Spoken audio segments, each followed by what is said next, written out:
voice of SMU. Billy, thank you so much for joining me today. Really excited to tell your SMU story. For those who might not know who you are, hopefully everyone knows, please introduce yourself to our audience. Yeah, thanks, Mitch. Rich Phillips is a pretty good voice of the Mustangs, but I'm Billy Embody. I'm class of 2014, originally from Tampa, Florida, and was a journalism and sports management double major at SMU. Awesome. And you're doing about everything you can to keep the SMU alumni up to speed with all these amazing recruits, schedule changes, schedule announcements, everything SMU sports related, with the Pony Express podcast, website, kind of the full media channel you're building. But as we rewind a little bit, you mentioned you're from Tampa. How did you find SMU and make that a home for your undergrad college selection? Yeah, it's crazy because it's coming up on probably almost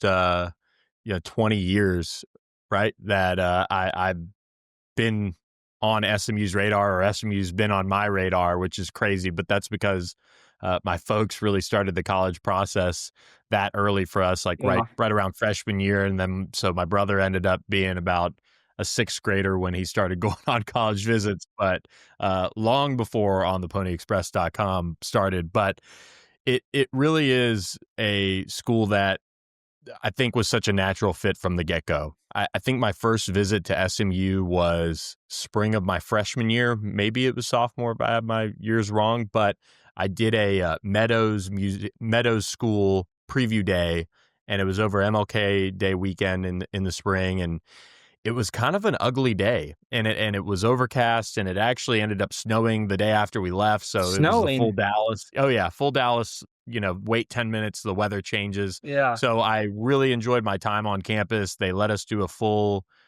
TV show and daily update as a part of that, because I knew I wanted to be a journalism major going to SMU, and so that was the one of the majors that I jumped into right away. And then during that time, over the next few years, sports management had gotten started at SMU, so that was kind of a perfect one to double major in. And SMU was just on my radar from that very first visit. There were so many great people we met, and we just had a really, really good time touring the campus. Dallas was awesome, and it was just right there for us. And the college counselor, Carol Morris, was kind of all over us. And we were a super small school in Tampa, and so we were going all over really the Southeast, looking at colleges, whether it be D3s that I was looking at playing football at, or a couple of big schools here and there.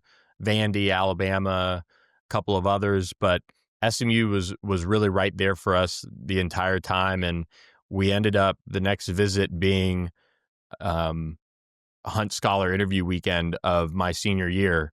And that December, I had applied early action, I guess. It wasn't early decision, but it was early action. And so I found out around Christmas that I was at least into SMU. Amazing. And applied for the Hunt Scholarship, and was lucky enough to be invited to interview. And when we came on campus, by that point, my high school football coach had gotten me in touch with Dan Morrison, the quarterback's coach, who offered us a preferred walk-on spot to play quarterback for June Jones. And it's awesome. It was a postcard weekend, and that was it. It was over. So it was the perfect combination of academics, big city, got a great scholarship with the Hunt, and got to play football too for a cup of coffee. That's awesome. I mean, knowing you now and how much, college sports and sports are part of your framework, I'm surprised. Did those Florida schools or some of those bigger programs have a draw to you, knowing that you wanted to be, in potentially journalism in sports, and knowing, hey, maybe this might be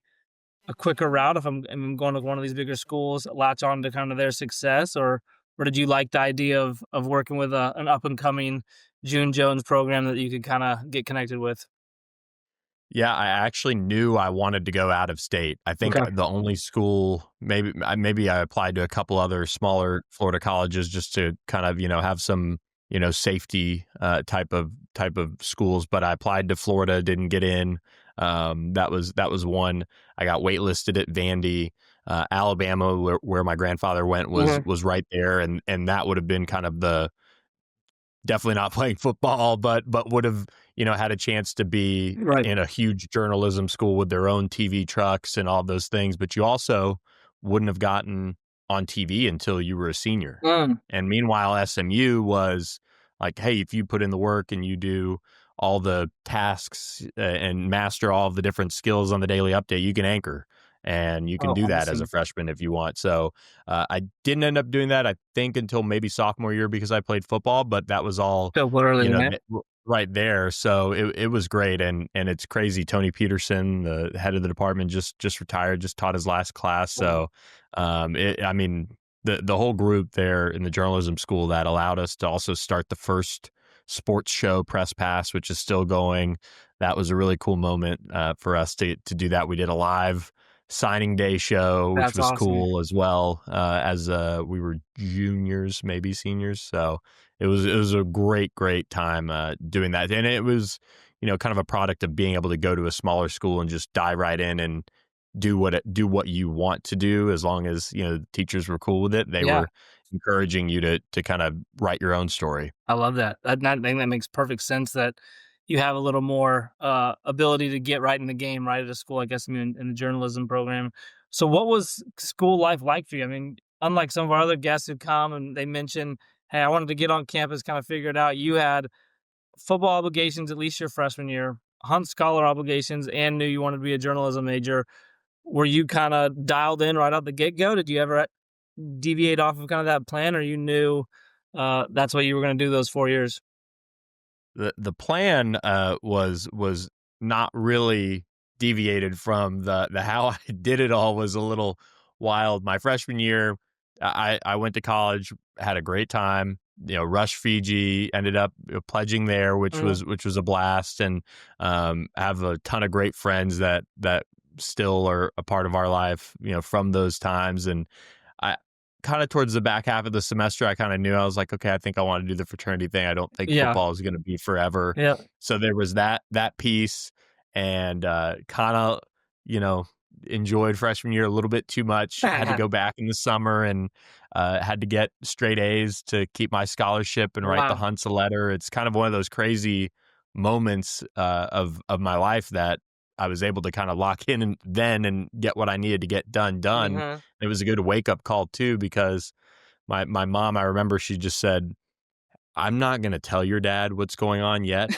because I'm going to trust you're going to get straight A's this summer Yeah, and you're going to have your scholarship come the fall. Otherwise, we'll be welcoming you back home and yeah, going to school right here in our backyard of Tampa. So right. was able to take care of business in a couple classes over the summer and keep my scholarship, which was huge. And then from there, really settled into the journalism path. I Yep. worked for the football team that followed my sophomore year, doing some recruiting things for some of the coaches in there, and then kind of made the full break from working with the team to covering them that spring of my sophomore year. I got a quick internship with Rivals and actually covered Larry Brown getting Wow. hired. He kind of dressed me down in the press conference right there in front of Moody. If you ever want to Google his introductory press conference, he That's asked awesome. me. He told me I clearly had never played basketball or coached it before, but then he gave the answer of the press conference, which was that they were going to Well, be do you remember what the man. what the question was? Yeah, it was just, hey, what kind of offense and defense are you going to play? The most, Basic, yeah. Yeah. basic, student reporter Right, question. right. And so he chirped me, and then he gave the quote of the press conference, which was they were going to pick everybody up from the airport and drop them back off when they were done with them playing man to man. So There we go. that certainly was true. So uh, it was a lot of fun. But yeah, I knew I wanted to get out of Florida and kind of do that, and Yeah. go right to SMU. So what's life like as a journalism major at SMU? I know there's probably a handful of directions you can go, whether you what you want to do, from being on TV, behind the camera. Shed a little light on what that's like for those folks who still. SMU's got a great communications degree. I'm sure it's only getting better and better. And then what was the SMU athletics kind of coverage like from your time, and could you see kind of it building to where you wanted it to go, or were you hoping to kind of create that kind of vision of some of these other schools? We talked about Texas Rivals and some of these other big programs that have the coverage. Kind of, how was all that playing in your mind while in those last final years on campus? Yeah, it's really interesting because when I was in journalism school, fashion media was kind of taken off, and it Oh. was this kind of new baby, which is now huge, and they've done an incredible job with that piece of the journalism school. They've had, a long-standing history of great, just kind of more, lack of a better term, like general reporting Mhm. skills. And the sports program had its own class. We had John Jock Taylor teaching us. We obviously didn't have the sports TV show just yet, Mhm. but we were able to start it, and that was kind of a credit to the teachers allowing us to do those type of things. Mhm. But there was still kind of, you had to chart your own way, because I think at that time it was just ending and merging into one, but the daily campus and there was another online platform piece of SMU coverage from the school were we're kind of working out what the future was going to look like. And we were still publishing 3 times a week Mm. then for the daily campus in a real newspaper. I think Yeah. now it's all online. But so I did, I think my junior and senior year was the football writer and basketball, and worked on that with Demetrio Teniente, Andrew Hattersley, bunch of other people that were His in the name journalism recall school. out of the Yeah. rafters there. We spent a lot of time together. And around that time, EJ Holland, who now covers Michigan for us, coincidentally, was the Scout.com editor. Okay. And Scout.com is one of the original recruiting team message board sites, along with Rivals.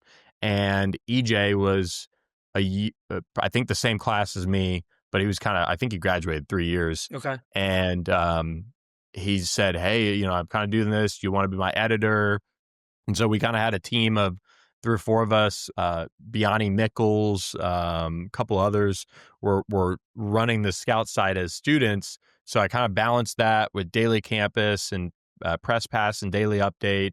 And during that time, SMU had Bill Nichols, who was with the Dallas Morning News for years. He was awesome. Mhm. Really, really cool to, pick up a few things from him as a student reporter. And then they had a Rivals site, and that was kind of it. 24/7 was in its infancy Okay. at that point, and didn't have an SMU site just yet. But we kind of just took off with covering the team a little bit under June Jones, covering recruiting. And then June, ended up, parting ways, that Okay. parting of ways. And Chad Morris came in and really just gave it a jolt. And by that point, EJ had left to be with Dave Campbell's Texas Football. And so I was the publisher and balancing that and balancing fraternity life and being Jeez. president of that. And it was just kind of all over the place. But during that time, Larry Brown took off. And so there was this real experience. And remember, this was before COVID. So we used to Yeah. have, scheduled press conferences with Larry Brown and players every week, maybe Wow. twice a week.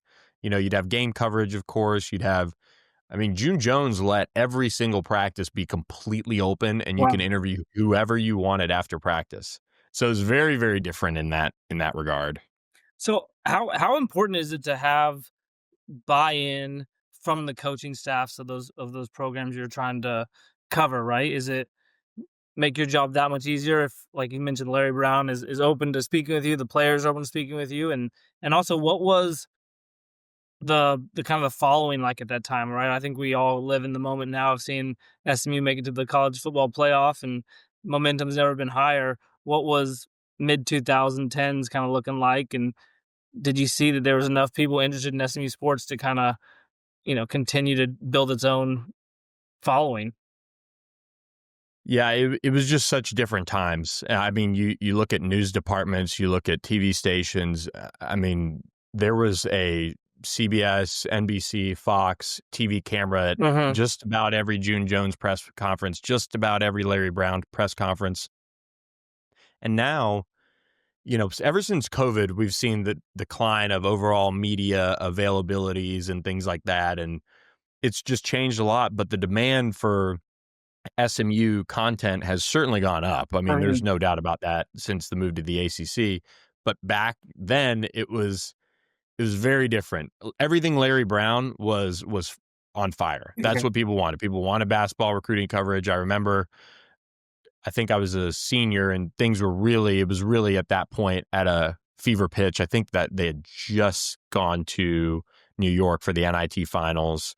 They were, I think maybe this was around the time Emmanuel Mudiay was getting recruited. Okay. So there was a lot there. I mean, I remember this group of 5 Texas prospects that, it was such a big deal that SMU was recruiting them. And I remember going out to their high school games or their AAU games and going and, making an appointment to interview them because that's what people Wow. wanted, and people wanted that coverage. And back then it was so easy to get somebody on the phone, even though we were a little bit less connected than we are as well. So it's certainly been different in that regard. But, now we've seen the demand go up. But for football, it was, I think people never really got tired of the content, but it's also now such a different world where, June Jones talking for 10 minutes after practice every single day was something that people were just, remember, this was that first jolt back of relevancy. Right. So people were enjoying it, I think, kind of as much as they enjoyed the start of the Chad Morris era. Yeah.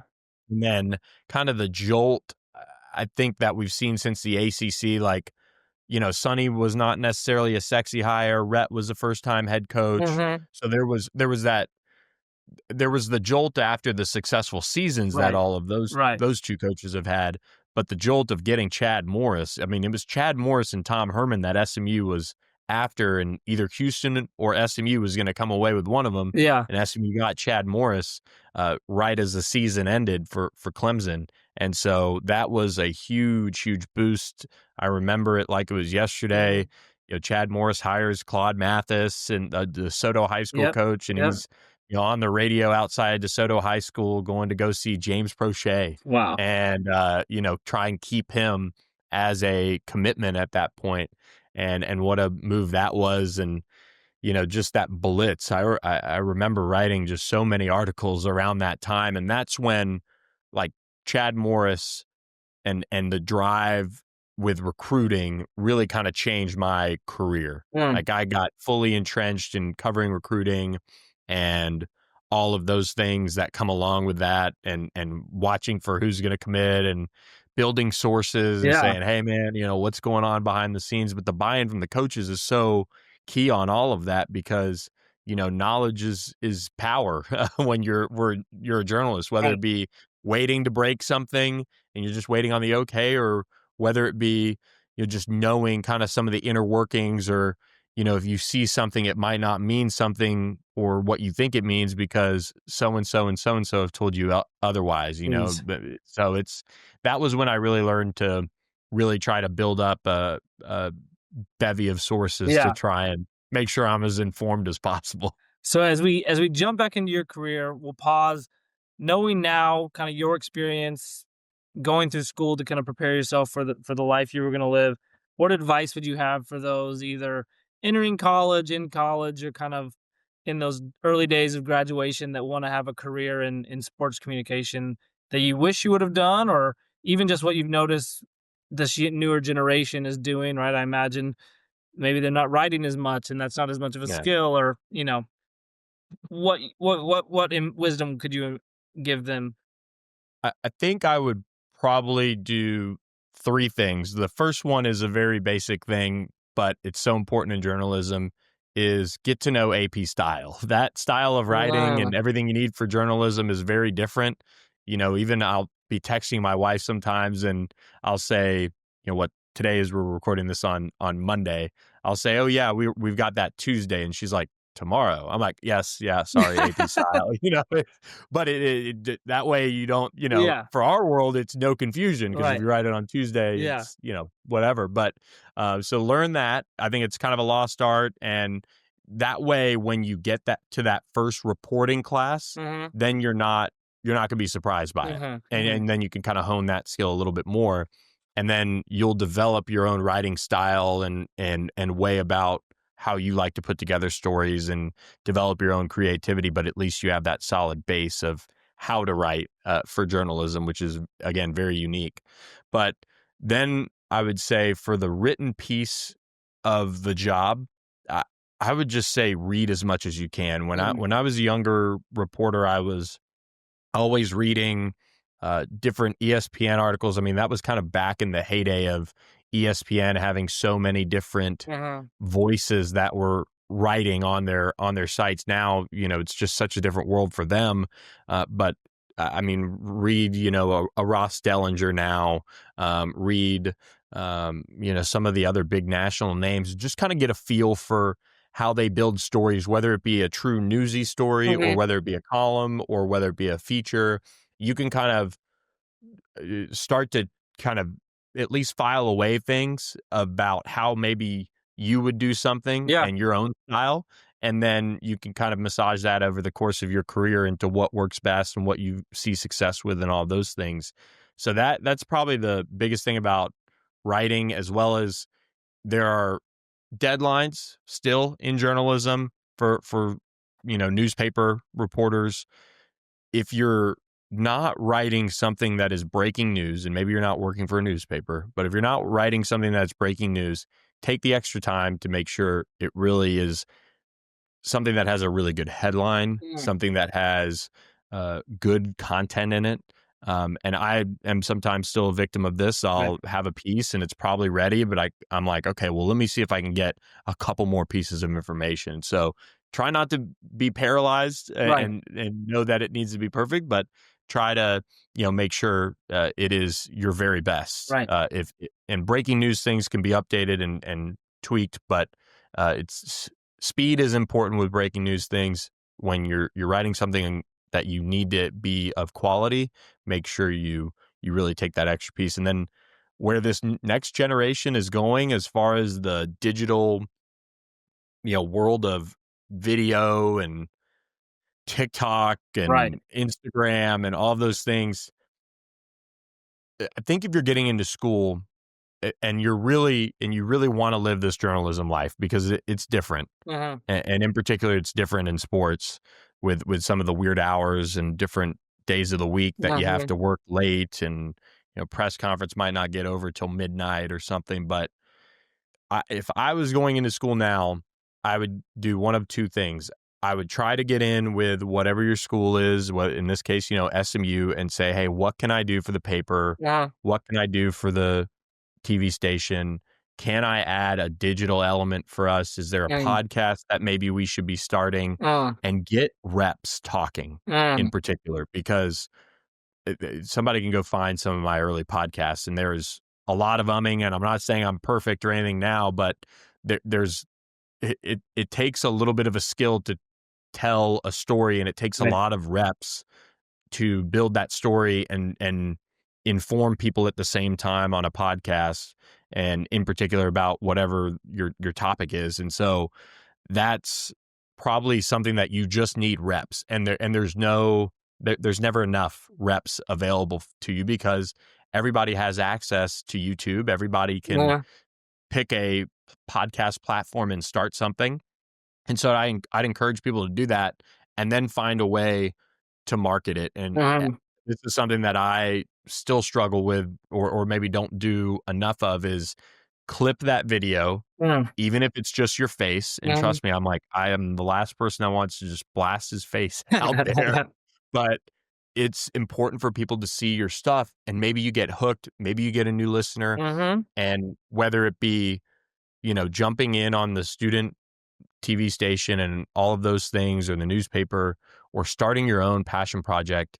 I mean, even if you're in Dallas, if you like the NBA, if you like the NHL, like MLB, Cowboys are a little tougher, but you can try it. Yeah. You can probably find a way, if you go about it the right way, and maybe you get somebody to vouch for you too. Mhm. If you wanted to start a Stars podcast, I mean, I remember when, about 8 years ago or so, when I was single, I was kind of like, man, it'd be fun to just start a Stars podcast and kind of see where it goes. Yeah. But time is just too tough For sure. to deal with it. But then commit to it and stick with it, Right. whether it be once a week, or if you want to kind of give up your college lifestyle and do it every Stars game or Mhm. something, which is tough. But that just give yourself those reps Right. talking, because it's important.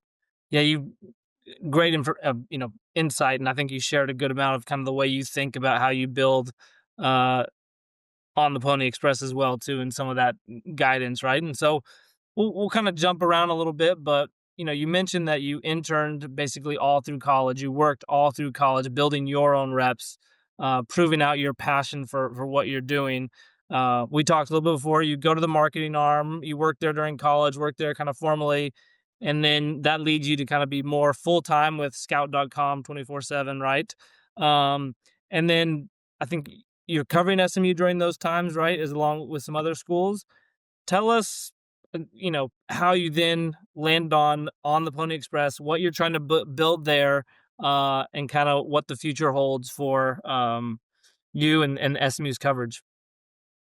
Yeah, I'll try to keep this short on the kind of the down and dirty of kind of how I got to this point. But I was in sports management, and the marketing arm was owned and founded by Ray Clark, an SMU alum. Mhm. And Ray's great, and he's always been so creative and innovative in everything he's done. Well, his HR department decided to do a Twitter view, and you answered 5 questions on Twitter. Back then there was only X number of characters, and Right. you really had to keep it witty and all of those things, and that was how you applied. And then they would reach out if they wanted more info. And so I actually was lucky enough to get a interview, and interviewed with another SMU alum, Chris Anderson, who was the lead on internal communications for TMA back then. And I got offered their summer internship with him, and it was a blast. I mean, it just was so much fun. And actually, one of the things I worked on was the original SMU to the Pac-12 documents Really? that they kind of used to pitch SMU to the Pac-12 at that Yeah. point. And I still got them on my computer That's somewhere, but awesome.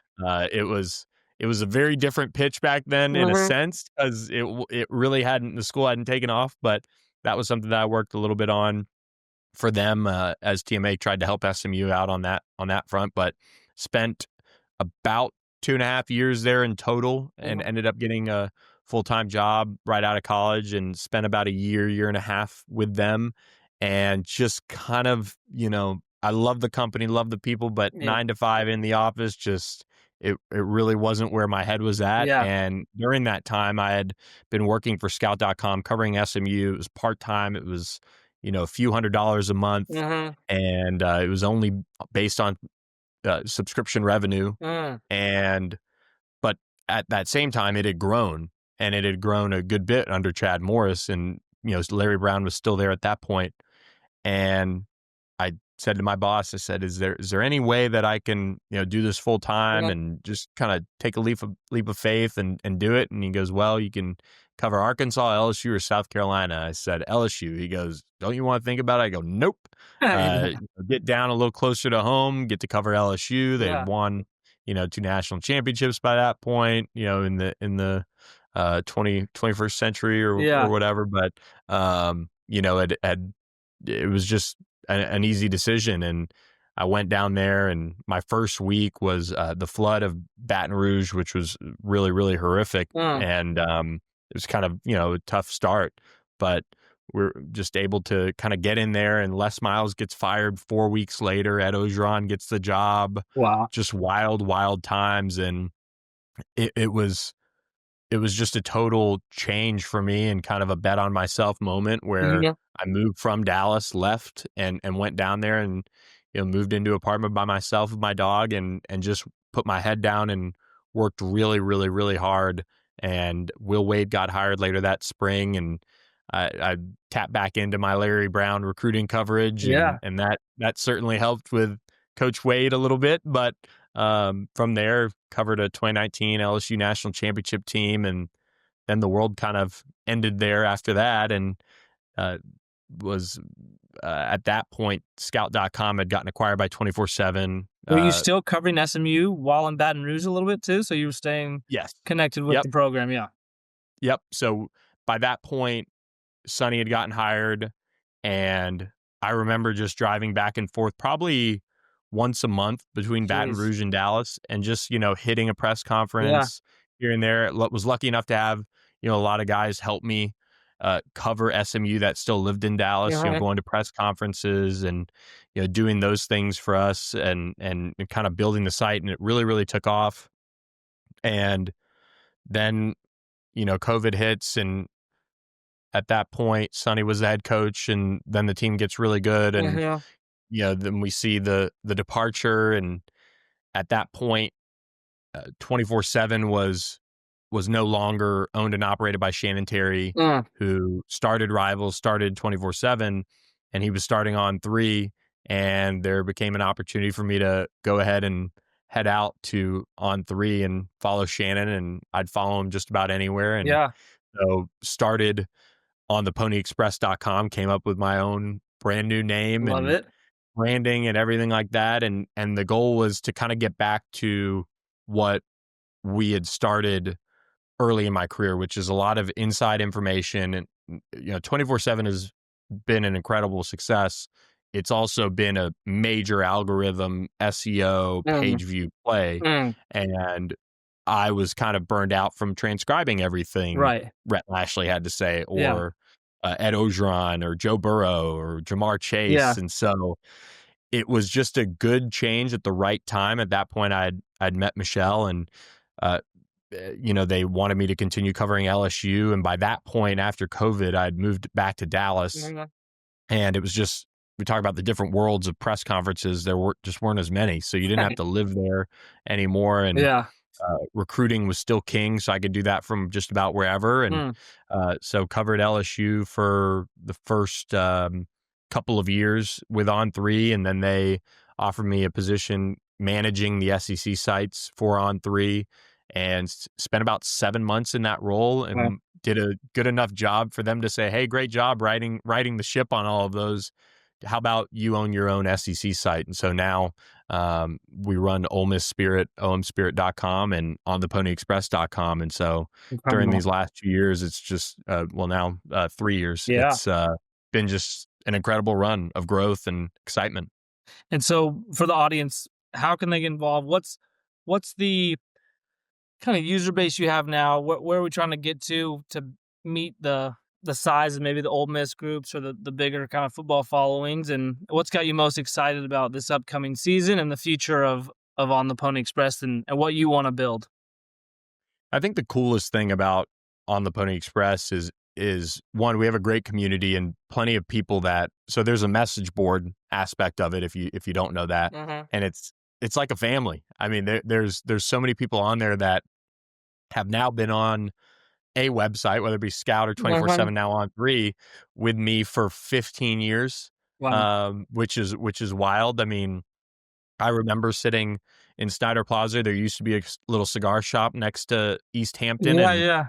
I think it was me, Wendell Washington, who played for SMU previously, and it was on the board, and a couple of other people, and we just were smoking cigars, talking SMU football, and it's now changed into such a long-standing community of Yeah. people like Wendell and so many others that are on the board still to this day.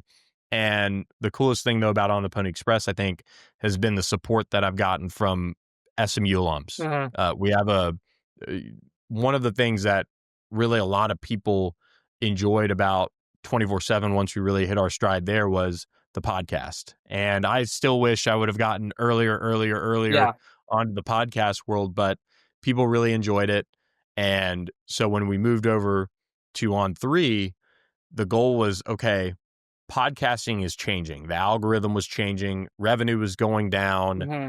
How do we take it and continue to give people what they want and make it worthwhile? Whereas, I mean, I could write an article that takes me an hour that might sell a couple subscriptions and it's better for my bottom line without sponsors.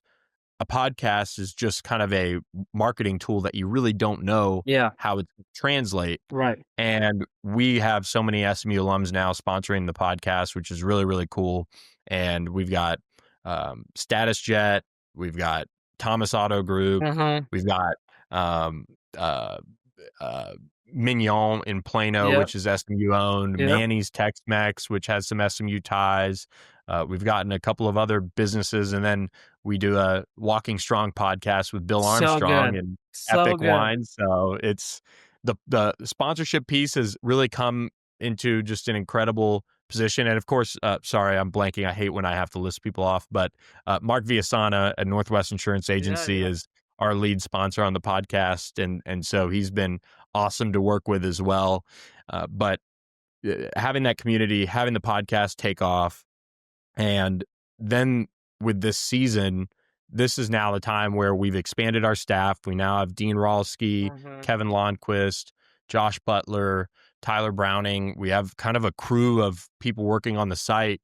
And I think the coverage is going to take another step in the right direction for our board members. And we've got over 1,000 now, which is really, really cool. But that's awesome. The goal is to just give everybody the best inside intel they can get and showcase this team, whether it be football or basketball. We're going to have Sandberger back on the podcast. We're talking volleyball, and Dia Barnes is doing great things with women's basketball, and we really want to make it between the podcast and the site. If anyone's familiar with TexAgs, we want to make it the TexAgs of SMU.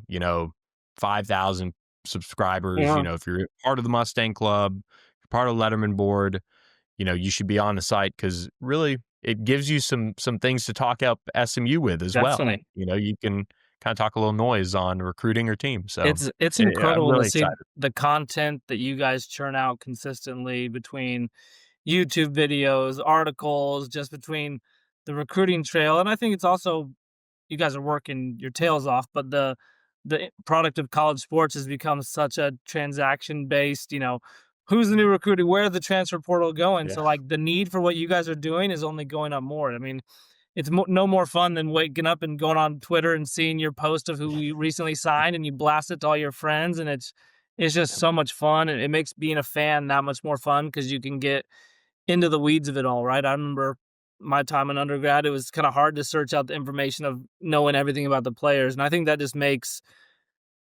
fans and the community that much stronger when you know the stories. You do a great job of telling all the stories of the players, the coaches, the people involved, and then you see through your your co-hosts on some of your podcasts, or like through your sponsors, the community of all those people are SMU people too. So it's been really fun to watch. We got to run from time here, but I want to have you back on maybe to go a little bit deeper on this upcoming football season and the recruits and things to get excited about. But today's goal was to kind of highlight you and share your wisdom on journalism and sports and what that field and career looks like. So thank you for making the time, Billy, and we look forward to having you back soon and following you along for many years to come for the media empire you're building for SMU sports. No, I appreciate it. And I'm not good at naming off people and people that support us, but do want to shout out Hayden Howerton too. He's the co-host on the pod. Such a good one. We've had a great run together, and we're looking forward to keeping that going. And who knows, maybe we'll add some new faces to the pod as well this fall, and just keep growing. I mean in Charlotte we had 350 people packed into we took over a Clemson bar and did a live podcast had Eric Dickerson up there and Lance McElhaney. And I mean, where we're going it's going to be a lot of fun. So I appreciate you letting me tell the story a little bit and having me on. Absolutely. Thanks for all that you do for SMU, and we'll be talking soon. Thanks, Billy. Thank you to our incredible sponsors, Security National Bank, Hilltop Property Tax, Mignon Steakhouse, Sound of a Rose Podcast, and the SMU's Cox School of Business for making this all possible.